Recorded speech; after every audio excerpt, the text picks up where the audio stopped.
In this episode, I'm going to be covering how common it is for creatives to feel used and undervalued. I'm also going to share my journey and why I'm passionate about protecting creative work. Stay tuned. This is the Podcast in the Rough. Tune in every Friday for new adventurous episodes.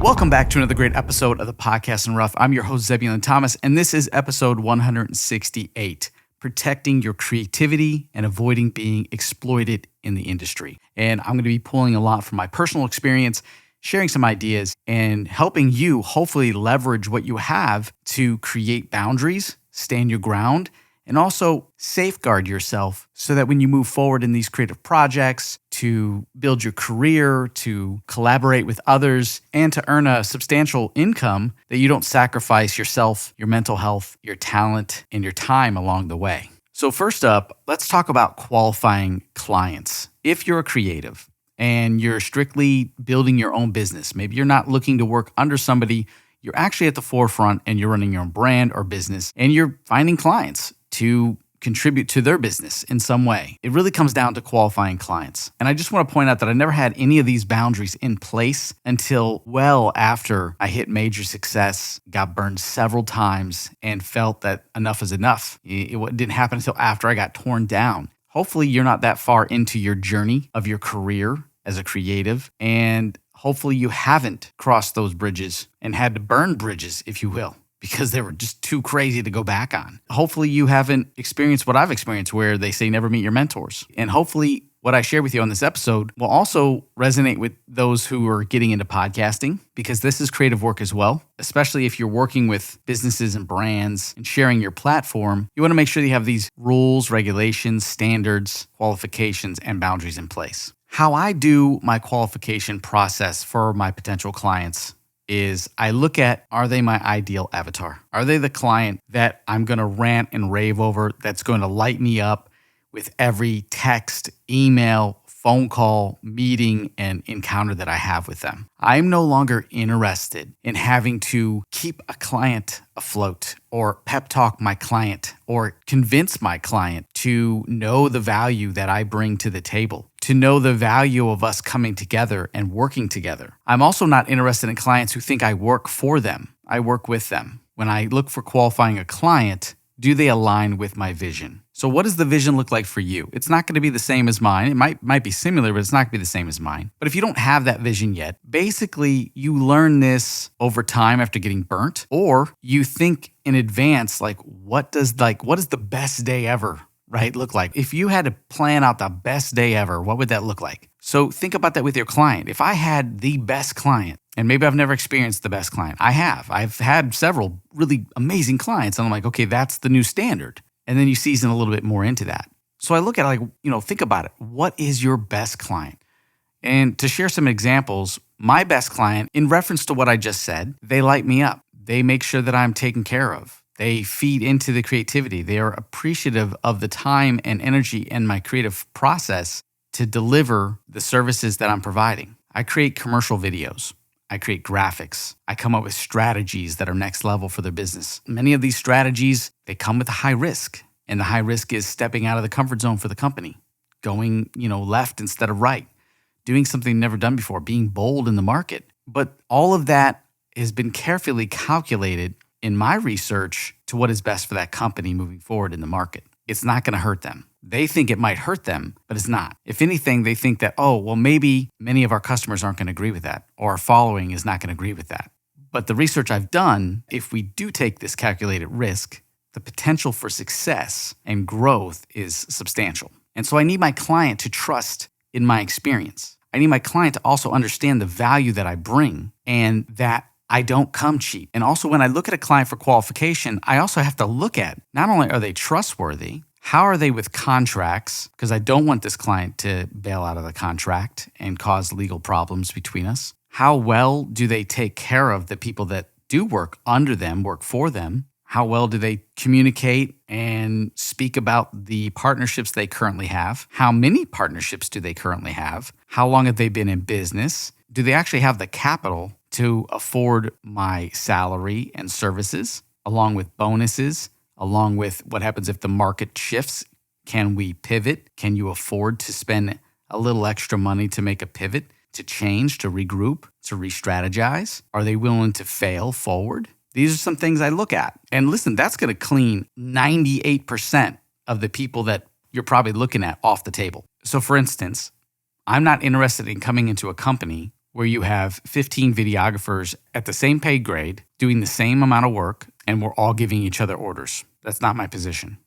You have to look at the uniqueness of each videographer that is creating the content that you have within your company. We're not talking about editors, which those are definitely individuals as well that are separate in some way. You have color graders, you have sound designs, you have editors. A lot of these companies will just hire someone who can edit video and do all those things. But if you really want to take the market, you really want to stand out depending on the leverage you need in the market and the size of your business and the size of your pocket or cash flow, you're going to want to have editors that are just there to edit micro content. Then you're going to want to have editors who put together the content that then becomes micro content. And then you're going to want to have editors that are focusing on color grading the content. And then someone else who's set up to make sure the audio for that content sounds superb and exceptionally professional. And then from, obviously I'm going backwards here, but where's the content come from? A lot of times the companies that I was working with, we would have a live stream software capturing video with high quality cameras, audio with high quality microphones,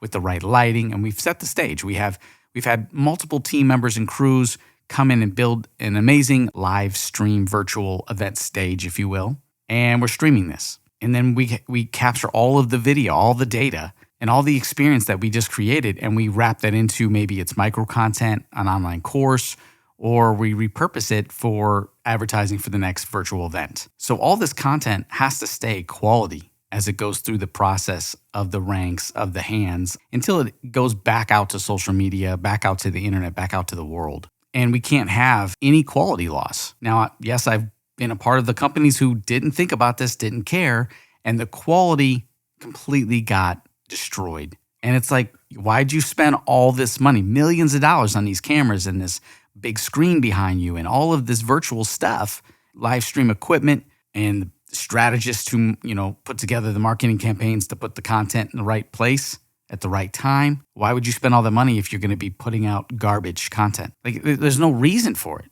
You don't even have to cut corners to make this stuff work. You can just make it work.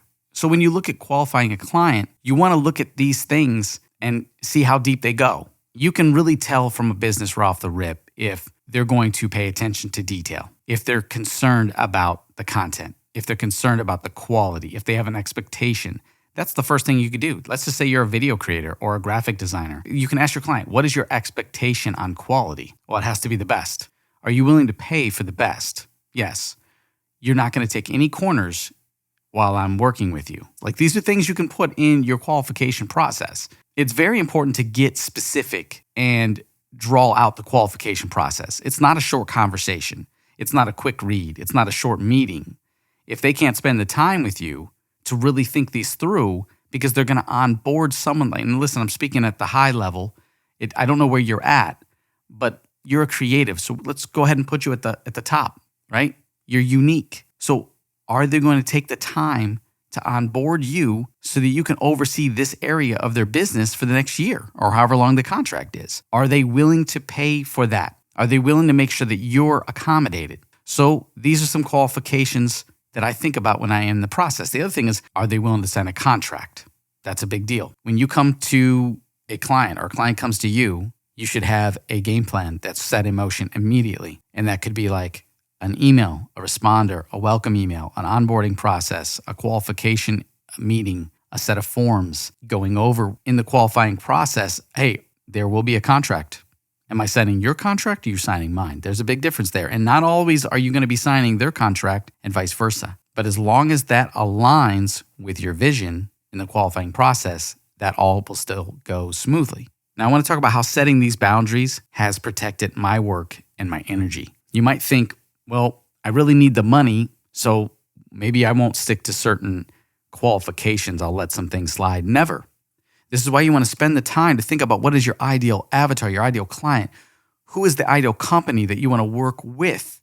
Or let's just say you are working for. What does that look like? And once you have that laid out, they have to align with that vision. Otherwise, it's going to be a chaotic mess for you and you're going to lose. You're going to be used, you're going to be tossed out, and you're going to feel jaded and you're going to waste a lot of time and energy on it. And it's ultimately going to affect your mental health. And then that will affect your physical health. And it's also going to affect your financial wealth. So it's very important to set the stage here so that when you go into these partnerships, creative career opportunities, that you're protected, safeguarded, and you're not wasting away your energy, your creativity, and your hard work. So please take the time to set this up. If there's anything you take from this podcast today, I want you to go back and I want you to write out and spend a few hours on it, spend a few days. What does your ideal client look like? I mean, listen, this isn't about dating. This isn't like, hey, what does my ideal partner look like? That's a different story. Because if we go out there and say, hey, the woman or man of my life, this is everything they have, all the qualities, this is how they look, act, this is the things they're going to do, what they're going to eat. And it's going to be very hard for you to find a partner. But in business, it's different. There's so many moving parts, so many gears, so many people involved in these companies and brands and the services they provide. And then they've got the clients and the reach and the exposure, right? It goes deep. So you can set these boundaries, these qualifications in place and still safely find the right client for you. You're not going to be searching forever. They're out there, trust me. And the moment you set this, you set the stage and you move yourself up a few levels and you clear the table of any unnecessary nonsense businesses or entrepreneurs, people with ill will, right? That are looking to take advantage of you and make a fast buck, if you will. So I want to talk about demanding fair pay. When I started my career, like many of you, especially if you're independent, you don't really know what you're going to earn. You might not even know what your value is worth. And you might be looking out all over the industry, comparing yourself to other people who also did not have a clue and just set a standard or set a pay grade. And you go, that must be the going rate. I'm going to go with that. And you might be overvaluing yourself, meaning like maybe you're not even at that skill level and you just assume that that's where you're at. And now you're getting paid and you're not actually adding the value and you don't have the quality because you're not there yet. And that's okay. You also might be looking at someone setting a pay grade and going, all right, that's it. And you're undershooting yourself because you're worth way more and you just don't realize it yet. And I've done both of those. I want to talk to you about this because this is why getting paid well is about more than just money. It's about respect. This isn't about, hey, I want to fill a position. Many times, the pay being offered just takes care of the position someone took. And many times it's the bonuses that actually cover the value that the creative brings for that position. They're what you've done over the course of the year from month to month. But I like to look at it like, listen, I already know my worth. I already know my value. I already know what's the standard across the industry. I know where I fit in with my uniqueness. I have a track record of experience and I know what my work provides, my strategies and my videos, what they provide to the client. I know that it makes them very, very successful. And because I have this is why my pay is where it is. And I'm not willing to negotiate that pay at all. If I've taken the time and have the years of experience, I know where I sit. I know that I'm not worth more and I'm not worth less. This is exactly where I need to be. If you, the client or the partnership decides, or the collaborator decides to pay me over what I'm worth, that's you taking care of me.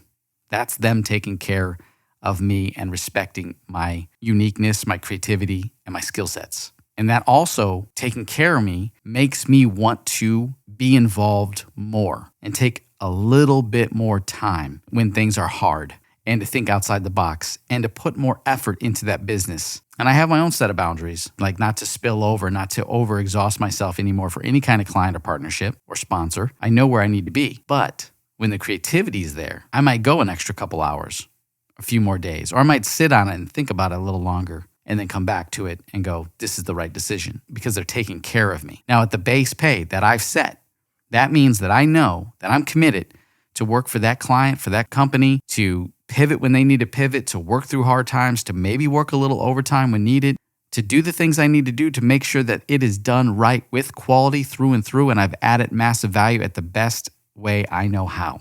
That's my standard. I'm not going to lessen my standard just because I got in and I'm getting paid what I want. I'm actually going to definitely over-deliver. That is my goal. That is my standard. I over-deliver. So when you get paid well, again, it's more than just about the money. It's about respect. Do they respect you? Listen, you're not a dime a dozen. You're unique. If they've come to you and you have a unique set of skills and you're creative, if it aligns with what they have and they want to go in that market, they want to change the game a little bit, they need you. You don't need them. They need you. You can go anywhere. You're the creative. They need to respect that. Now I want to talk about non-negotiables. What are they and how do I communicate them to my client, partnerships, sponsors, and anyone who wants to work with me? Things that are non-negotiable. I do not sign NDAs. I work with too many people, too many entrepreneurs, too many businesses, too many companies. I have my own projects. NDAs don't allow me to cross lines. There's a lot of gray area there and it becomes a problem. So I do not sign NDAs. If they have a problem with that right off the rip, we're done with the conversation. We don't move forward. There is no NDAs. Besides, the position that I am brought into companies to do things as chief executive strategist or creative strategist and head of productions. And what that means is I've created your next level, your strategies, your framework, your blueprint, the whole nine, the new thing. I created that. So an NDA would basically, in a roundabout way, state that I can't take those same strategies somewhere else. Everything that every company I work with is unique in its own way, and strategies are similar, but they're actually customized to those companies and their prospects and services. So I will not sign an NDA because I've created the very thing that's going to make you successful in the next stage of your business. So I won't do that. I did that in the past and I got burnt. Really, really bad. Not doing that again. Because NDAs also lock you in. So that's non-negotiable. My pay is non-negotiable. You want to pay me more? Awesome. The amount of time that I put into a project is not something that we are going to put in a contract agreement. Like you're not gonna lock me into a time. Like I'm not looking at a clock. I'm not punching a clock. That's non-negotiable. I work on my time. You get what the creative provides you when they provide that to you.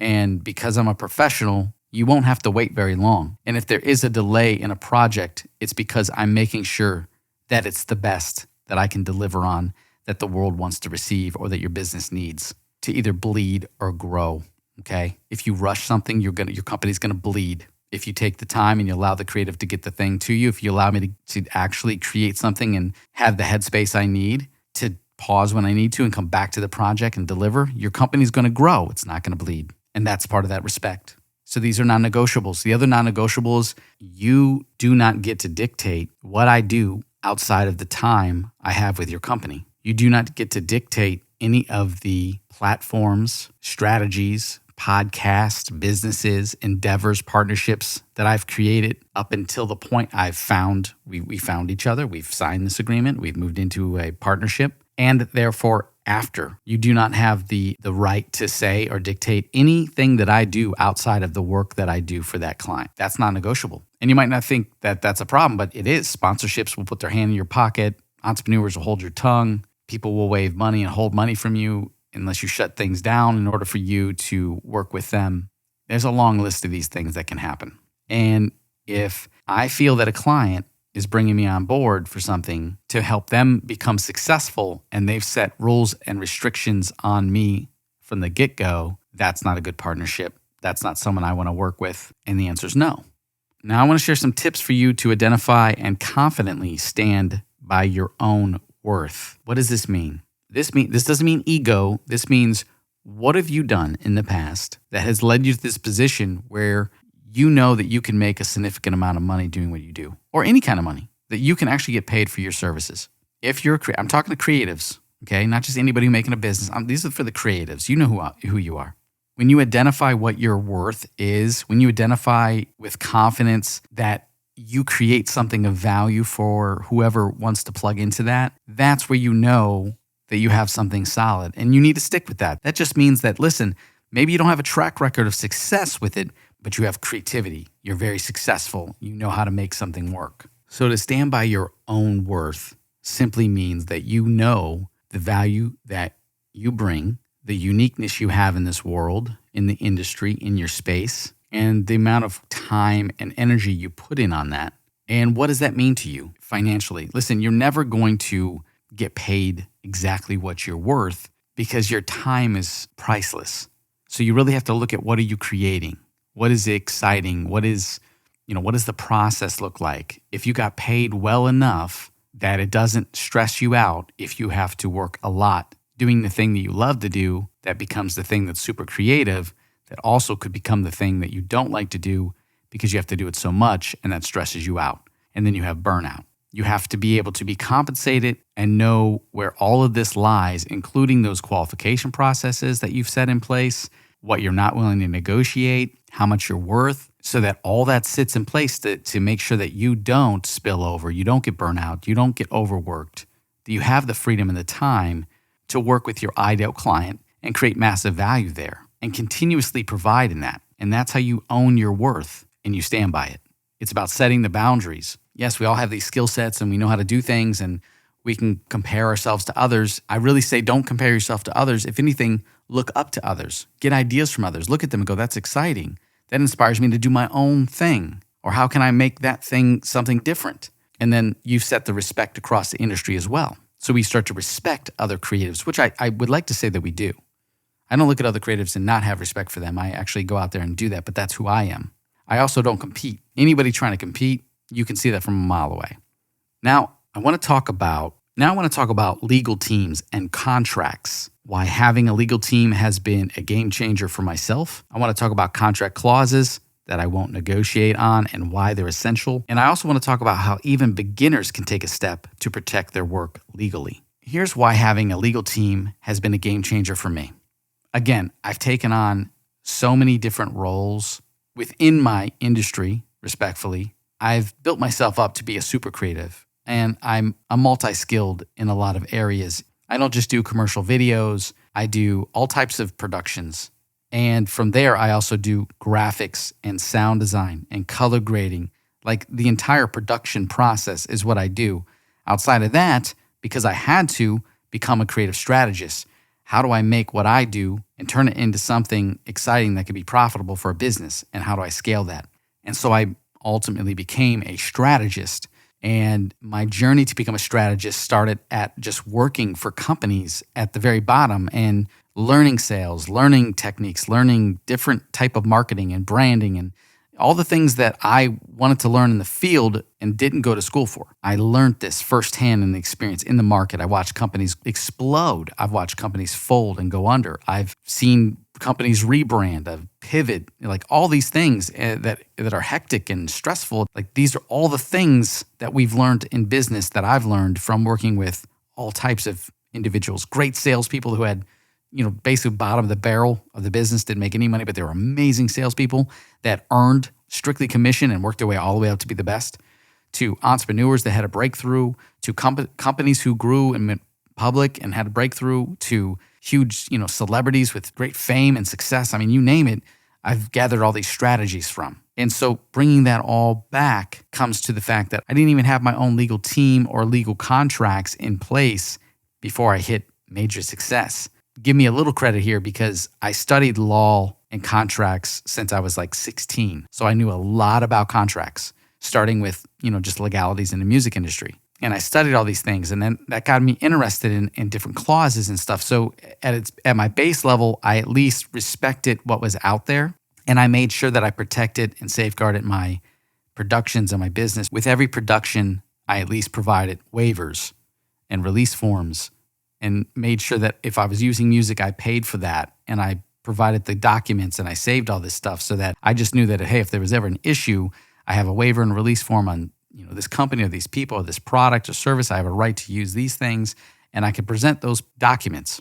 But after I started to find more success and I started to work as a strategist, I started to work firsthand with these attorneys and lawyers and legal teams within these companies because we're creating product and services and strategies and just something new to the world that had to go through a check legally to make sure that we had everything we needed secure enough before the public hit it, before we got attacked or, there was lawsuits that happened. And so I would found myself, making phone calls to the legal team or dealing directly with an attorney or a lawyer about a particular piece of production or some copy or a new course that would come out or, an online virtual event that was being put together and how we strategize that. And we have to remove certain things. And it was very interesting. It was exciting too, because I learned a lot. I learned a lot about what you can and can't do in the industry and things that are like red flags and things that would be questionable. And, if you want to push through and still, put that in there or have that out there, do you have the backing to support it if there is a situation where you need to present some documents? Like all of this stuff, very exciting. And so I quickly learned about that. And then I learned the hard way about with certain NDAs, oh, I signed this, but now I'm not allowed to do these things. And they have a team that's bigger than mine and they're more funded. And how do I beat that? And then I started to get smart and I started to find my own team, build my own legal team, get my own contracts and legal documents and study more and lean into that. And then I have something sound. In fact, in my own personal business, I know how to write my own agreements and contracts, and I know all the legalities and how to write them because I've had so much experience with this. I do still run this by my legal team and my personal attorneys and lawyers whenever, depending on who I need to go to. Listen, it's not just one. Depending on where you're at, when you start to do multiple things, you got to have a legal team. And this is a team of people that are doing a lot for you. Like they're negotiating contracts, making sure the contracts that are coming in are cleared to sign. They're safe to sign and what the potentials are and what's good, what's not good. Also inside your legal team, in my case, because I create content, they're scouring the internet for people who have stolen my content, either from myself, one of my brands, some of the partnerships I have, sponsorships, or maybe they stole it from a client. And they go after this thing and they shut it down. They move forward. They do whatever they got to do to make sure that is taken care of. They also seek out any clients that are doing stuff in the background that we find out. And we find out. I've had many partnerships and sponsorships that end up going against what's in our agreement. And they're breaking contract because they're doing these things outside of it. One of the simplest thing that you would think that nobody thinks about is the fact that if I create something for you, a commercial content, I'm the only one that is allowed to manipulate and edit that content, meaning that all the way down to the micro content, they are not allowed to manipulate or cut up that content. That means that myself and my team are editing and creating the content you need, and it's solid, it's done, then you post, and there's rules and restrictions on how to post it. There's guidelines, I should say, to how to post to make sure the quality is consistent. But, I've seen it where I could look at a video, a piece of content, and I go, you sent that to a third party to make this for some reason. I don't know why you would do that, but you paid someone else to take this content and shift it and alter it in some way. It looks the same. They'll say it looks the same. How can you tell? Well, the frame rates are wrong. I shot in a certain frame rate. They didn't understand that. Maybe they didn't know it, and they exported whatever that video content is in a different frame rate, and I can see it. It's all messed up. Well, I can't notice it. Well, you violated that. You can't do that. Or, hey, you know what? You put some text on the image, and you export in the quality that is not the raw files, so now the quality is less, and you could have just asked me to put the text on the image or the video and export it again. You cannot do those things when you work with me. It's non-negotiable. And we don't even give a warning. There's no more warnings in this stuff. I've been doing this for too long. I can't help it if clients and companies coming up don't respect that or are unaware of the fact that they can't manipulate content if it comes from a creative unless they have the agreement and that right in their, in their partnership or agreement contract.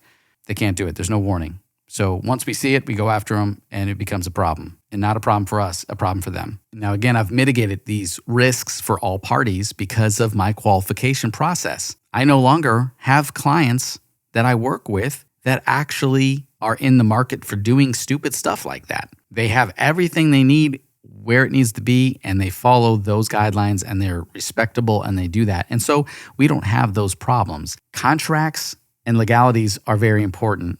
So not only putting together a legal team is important, you need that. And that could just be simply at the very beginning, you just have an attorney or a firm, law firm that you consult with. Contract clauses that I won't negotiate on and why they're essential, I want to talk about that. Number one, I own 100% rights and royalties to my content that I create. I'm the creative. I'm putting in the time. I'm wear and tear on my cameras, my equipment, my software, my computers. This is all me. And because of that, I own all of the rights to my content. That is non-negotiable. I do not share my rights with anybody. The other thing I don't negotiate on is that when you bring me on board or we partner up to do a project, you're accepting the fact that I have a unique style, and that's the style that I'm going to work on. That's my creative. That's what I do. That's my signature. I'm not going to do anything outside of my style or my creative abilities, meaning that you're not going to get me to edit in the style of someone else, or I'm not going to see something that you show me and recreate that. You're going to get how I see it, how I create, and that's not negotiable. And the other thing that's not negotiable is it's not okay for you not to make sure that I'm paid on time. It's not okay. You don't get a grace period. You make sure that you pay me on time every time, if not before the time the payment is actually due.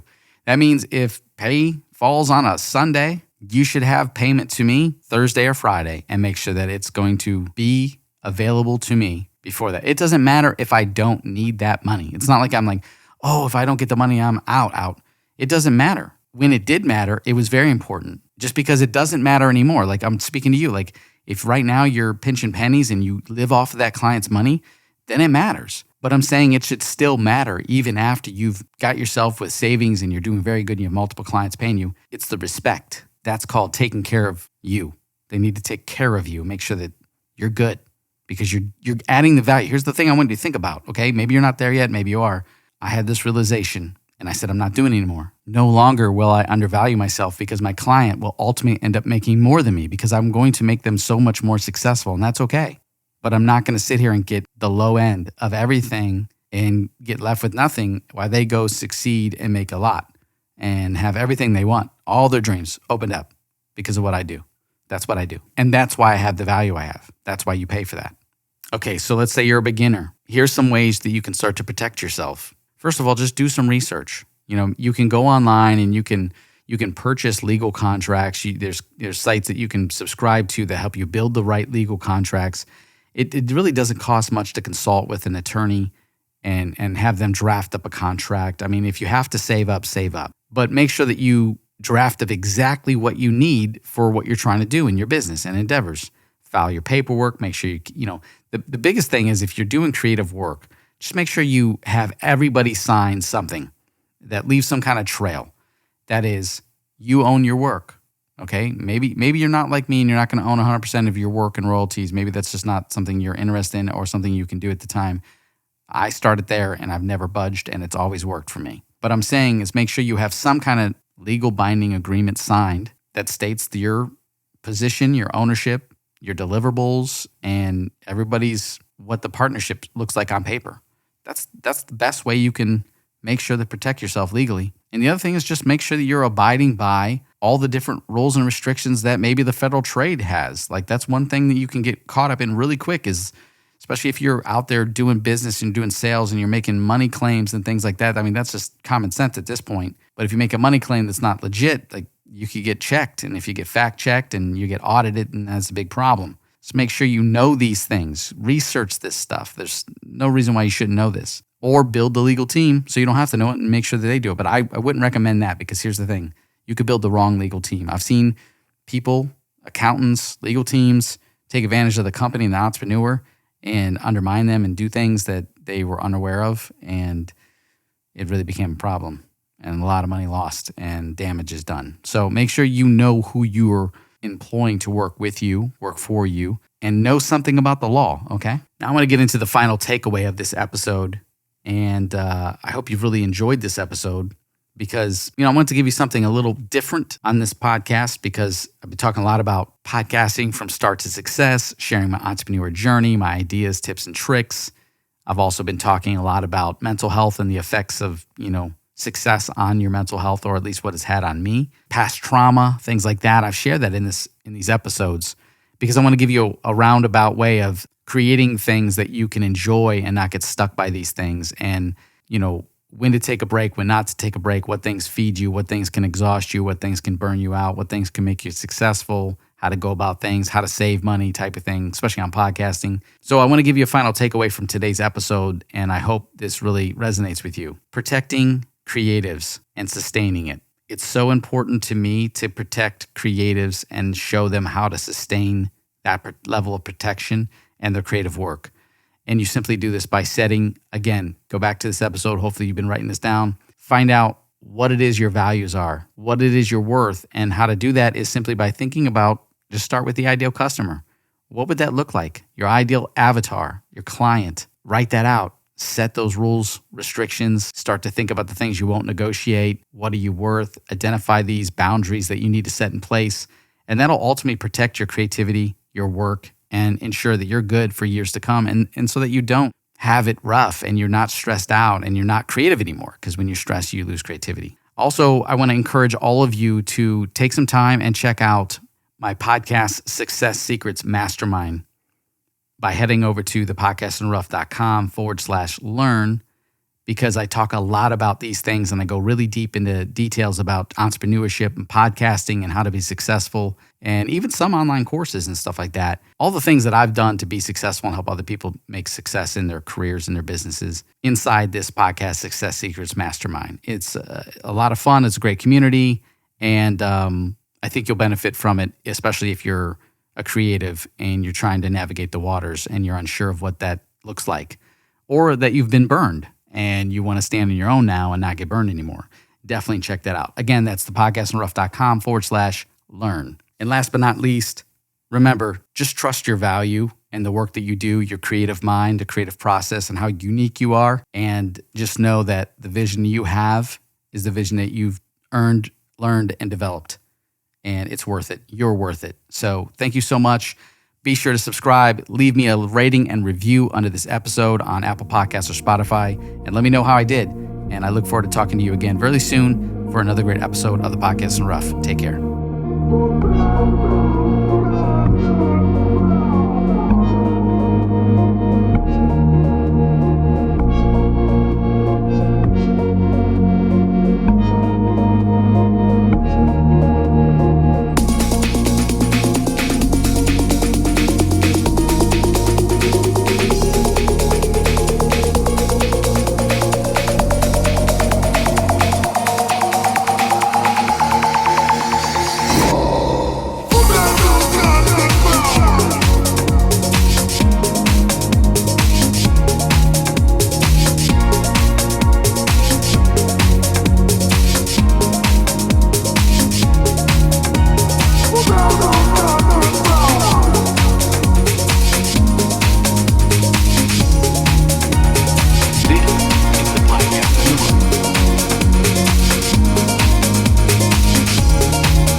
This is the Podcast in the Rough.